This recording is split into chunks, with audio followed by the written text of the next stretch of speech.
Hello बच्चों, क्या हाल चाल। आज हम देखने जा रहे हैं electric field due to finite wire. Electric field due to finite wire समझ लीजिए, इंपॉर्टेंट पार्ट होता है इलेक्ट्रोस्टैट का। और प्रूफ भी थोड़ा टेढ़ा होता है, इसलिए मैं इसको समझाने की कोशिश कर रहा हूँ। ठीक है, तो आप समझने की कोशिश करें। तो अपन देख रहे हैं electric field due to finite wire को लिखकर देखिए इसको। ये मान लो अपन ने एक वायर लिया जिसकी लेंथ L थी और चार्ज डेंसिटी यानी लीनियर चार्ज डेंसिटी लेंथ को लिखकर, और इससे हमें R डिस्टेंस पे क्या फाइंड आउट करना था, इलेक्ट्रिक फील्ड फाइंड आउट करना था को लिखकर समझ लीजिए। तो मैं सबसे पहले इस पॉइंट से रीड कर दूंगा। एंगल मान लिया मैंने अल्फा, और इस पॉइंट को इस पॉइंट से ज्वाइन कर दूंगा। ये एंगल मान लिया मैंने beta. This angle is beta. समझ लीजिए, इस एंड पॉइंट से इस पॉइंट को जोड़ने वाली लाइन का एंगल हुआ अल्फा, और इस पॉइंट से इस पॉइंट को जोड़ करने वाली लाइन का हुआ एंगल बीटा। समझ लीजिए। अब अपन देखते हैं इस पॉइंट पे पॉइंट पी का हमें फाइंड आउट करना है इलेक्ट्रिक फील्ड पॉइंट पी। समझ लीजिए। देखो कैसे करूंगा मैं। सबसे पहले मैं क्या करूंगा, वाई डिस्टेंस पे जाके एक छोटा सा पार्ट ले लूंगा जिसकी विड्थ होगी dy, और उसकी वजह से इस पॉइंट पे पहले तो ये ऐसे एक एंगल बना लूंगा। कितना एंगल सब्सटेंड कर रहा है ये, तो मान लिया थीटा एंगल सब्सटेंड कर रहा है। यहां से अपन लिखें तो tan थीटा कितना आएगा, tan थीटा आएगा y by r। tan theta is equal to this upon this, y is equal to r tan theta. समझ लीजिए। अब अपन अगर देखें इस पॉइंट की वजह से इस पॉइंट पे इलेक्ट्रिक फील्ड किधर की तरफ होगा, इधर की तरफ होगा इलेक्ट्रिक फील्ड एट पी। ठीक है, इसका ये तो कोई इधर की डायरेक्शन में है, इसलिए मैं इसके दो कंपोनेंट कर लेता हूं, एक ई एक्स और एक ई वाई को लिखकर। समझ लीजिए, अगर ये एंगल थीटा है तो ये लाइन इस लाइन के साथ एंगल थीटा बना रही है, इसका मतलब ये लाइन इस लाइन के साथ एंगल थीटा बनाएगी को लिखकर इसको आगे लिख देता हूं। tan theta is equal to y by r, y equal to r tan theta. समझ लीजिए।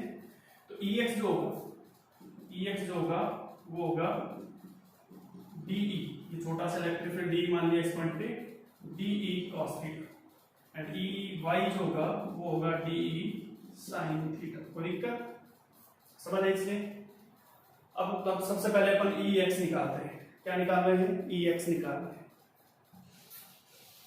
तो देखो ex equal to integration dE cos theta. सबसे पहले d लिखें। d क्या होगा, k छोटा सा चार्ज अपॉन डिस्टेंस का स्क्वायर। यहां से यहां तक की डिस्टेंस ये r a y, ये डिस्टेंस x मान लेता हूं, इसको लिख दिया मैंने x स्क्वायर। x किसके बराबर होगा, x होगा पाइथागोरस थ्योरम से, ये y है ये r है, तो x कितना आ जाएगा, under y square plus r square.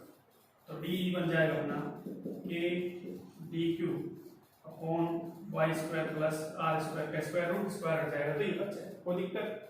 अब dq को लिखते हैं। हमें पता है लैम्डा इज इक्वल टू होता है dq अपॉन dy। लैम्डा होता है चार्ज पर यूनिट लेंथ, यहाँ पे छोटा सा लैम्डा मतलब छोटा सा चार्ज होगा तो dy, तो dq इज इक्वल टू कितना आ जाएगा, लैम्डा dy। कोई दिक्कत। समझ लीजिए इससे। तो dE बन जाएगा अपना k lambda dy upon y square plus r square. समझ आई चीजें। सबसे पहले d को सोल्व कर रहा हूं मैं। तो मैंने क्या किया, अपन ने ये भी पढ़ा था y is equal to r tan theta, y is equal to r tan theta, ये देखा था अपन ने। सबसे पहले मैं y की जगह r tan थीटा उठा के रखता हूं, तो d अपना बनेगा dE is equal to k lambda dy। y की जगह जैसे उठा के रखा तो ये बनेगा r square tan square theta plus r square. This is k lambda dy, r square common आ गया, 1 plus tan square theta is sec square theta. होता ही नहीं होता। अब उठा के मैं इसके अंदर वैल्यू पुट करूंगा, तो मैं इसको यहां से मिटा दे रहा हूं। तो ex के अंदर पुट करेंगे तो ex is equal to integration के lambda D Y upon are square sec square theta into cos theta. कोई दिक्कत? अब तुम देखो डी वाई निकालने के लिए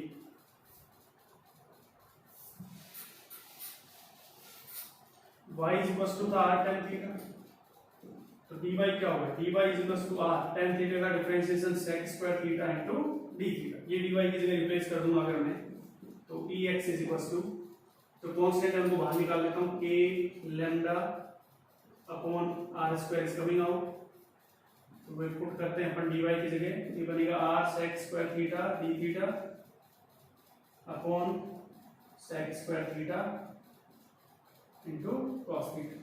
sec स्क्वायर थीटा से sec square theta cancel out होगा, एक r से एक r भी कैंसिल आउट होगा, समझ आए इसे? तो ex बनेगा k lambda by r integration cos theta d theta, समझ आए इसे? k lambda by r integration cos theta d theta. अब अपन लिमिट पुट करते हैं, यहाँ पे थीटा की लिमिट पुट करनी है, तो तुम देखो इस लाइन के साथ ये जो एंगल बन रहा था ये अल्फा था, और इस लाइन के साथ ये जो एंगल बन रहा था ये बीटा। तो इस लाइन वाले से ऊपर ये जो लाइन है, जिस लाइन पे हमें इलेक्ट्रिक फील्ड निकालना है, उस लाइन से ऊपर वाले एंगल को मैं पॉजिटिव मान लूं, इससे नीचे वाले को मैं क्या मान रहा हूं? नेगेटिव मान रहा हूं। तो ऊपर वाला एंगल पॉजिटिव और नीचे वाला एंगल नेगेटिव, अल्फा से माइनस बीटा, अल्फा से माइनस बीटा। कोई दिक्कत? जैसे लिमिट पुट करेंगे ex is equal to k lambda by r cos theta का integration sin theta, minus sin theta नहीं sin थीटा, sin थीटा, और कहां से कहां तक? अल्फा से माइनस बीटा। ex हमारे पास आया k lambda by r, put करेंगे sin minus beta minus sin alpha. कोई दिक्कत? समझ आए इसे? या उल्टी लिख दी मैंने लिमिट, कोई फर्क नहीं पड़ता, अल्फा माइनस बीटा कर देंगे तो sine alpha minus sine of minus beta, तो ये एक्स हो जाएगा k lambda by are sign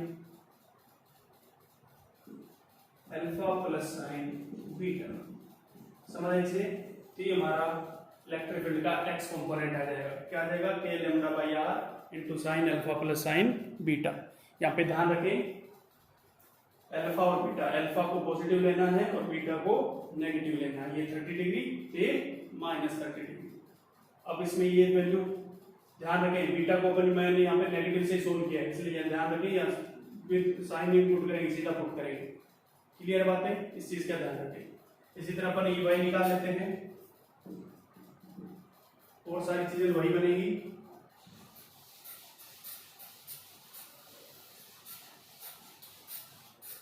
E Y अगर निकालूं तो बनेगा d E sine theta, E Y is equal to, क्योंकि इधर की साइड क्या था? ई वाई कितना था? डी ई साइन थीटा, और ये एक्स कितना था? D cos theta. कोई दिक्कत?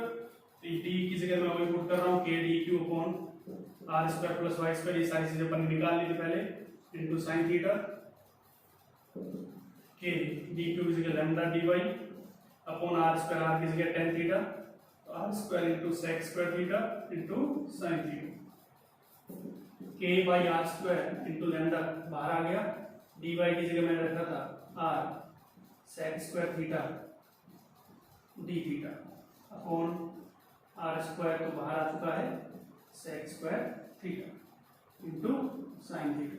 सेक square theta sec theta cancel out हुआ, एक आर से एक आर कैंसिल आउट हुआ, तो बन गया K lambda by R integration sine theta D theta. समझ रहे इसे? तो कहां से कहां तक लिमिट? माइनस बीटा से अल्फा। ठीक है, ये ई वाई चल रहा है, E Y is equal to के lambda by are sine theta का integration minus of cos theta, minus मैंने बाहर ले लिया, लिमिट लगाई माइनस बीटा से अल्फा, तो minus K lambda by are cos theta में पुट करेंगे तो cos alpha minus cos of minus beta, cos के अंदर माइनस का कोई फर्क नहीं पड़ता, इसलिए कॉस बीटा ही हो जाएगा। कोई दिक्कत? ये माइनस अंदर जाएगा, बन जाएगा k lambda by are cos beta minus cos alpha. समझ आइए? ये हमारे पास आ गया ई वाई कंपोनेंट और ये हमारा ई एक्स कंपोनेंट। कोई दिक्कत? तो net electric field at point P कितना रहेगा? ई एक्स आई कैप प्लस ई वाई जे कैप। समझ लीजिए ई एक्स की वैल्यू उठा के यहाँ से रख देंगे और ई वाई की वैल्यू उठा के यहाँ से रख देंगे, तो हमारे पास net electric field at point B आ जाएगा। कोई दिक्कत? समझ आई चीजें?